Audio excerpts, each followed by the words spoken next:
শুল্ক যুদ্ধ ঘোষণা, ইউরোপ ও মধ্যপ্রাচ্যে অস্ত্রবিরতি কার্যকরে অতি উৎসাহ কিংবা বিরতিহীনভাবে নির্বাহী আদেশ জারি, এত কিছু করেও সাধারণ মার্কিনীদের আস্থা অর্জনে কতখানি সফল হলেন নবনিযুক্ত মার্কিন প্রেসিডেন্ট ডোনাল্ড ট্রাম্প, এমন প্রশ্ন ঘুরপাক খাচ্ছে আন্তর্জাতিক গণমাধ্যমে।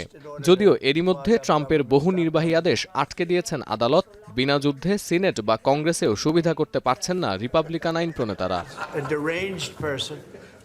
বিতর্ক আর বিভাজনের আলাপে ট্রাম্পের চেয়েও এক কাঠি ওপরে আছেন ডিপার্টমেন্ট অব গভর্নমেন্ট এফিসিয়েন্সি বা ডজের উপদেষ্টা ধনকুবের ইলন মাস্ক।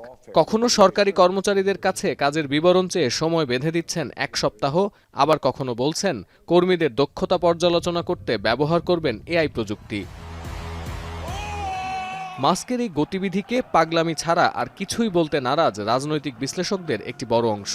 আর ডেমোক্রেট শিবিরের বক্তব্য, ইলন মাস্কের প্রশাসনিক ক্ষমতা ও অভিসন্ধি কোনোটাই হালকাভাবে নেওয়ার সুযোগ নেই।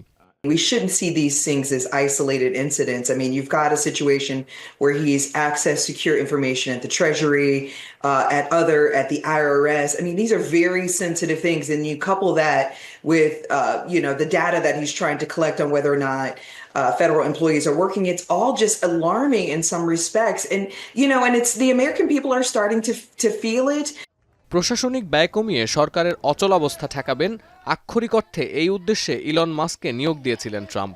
কিন্তু সিএনএন এসআরএস এর জরিপ বলছে 53% নাগরিক ইলন মাস্কের কর্মী ছাঁটাই উদ্যোগকে বাড়াবাড়ি হিসেবে দেখছেন। আর সরকারি প্রোগ্রাম প্রজেক্ট বন্ধ করে দেয়ায় বর্তমান প্রশাসনের ওপর চটেছেন জরিপে অংশগ্রহণকারীদের 51%। We can help you, but when the executive basically blows by Congress or rolls right over Congress, and we allow that, we're ceding our responsibility. I believe that you can absolutely be a 100% supporter of President Trump and still stand up for the institution.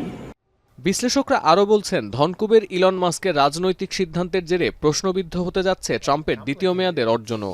একের পর এক হঠকারী সিদ্ধান্ত নিয়ে বাড়াচ্ছেন প্রশাসনিক জটিলতা। এমনটা চলতে থাকলে অচিরেই রাজনৈতিক অস্থিরতা সৃষ্টি হতে পারে বলেও আশঙ্কা বর্ষিয়ান আইন প্রণেতাদের। সতীর্থ কর্মকার, এখন বিশ্ব। সানবিট সব দিবে সামাল। সানবিট ম্যাজিক প্রেস ডিশওয়াশিং এর মাথা ঘোরানো সলিউশন।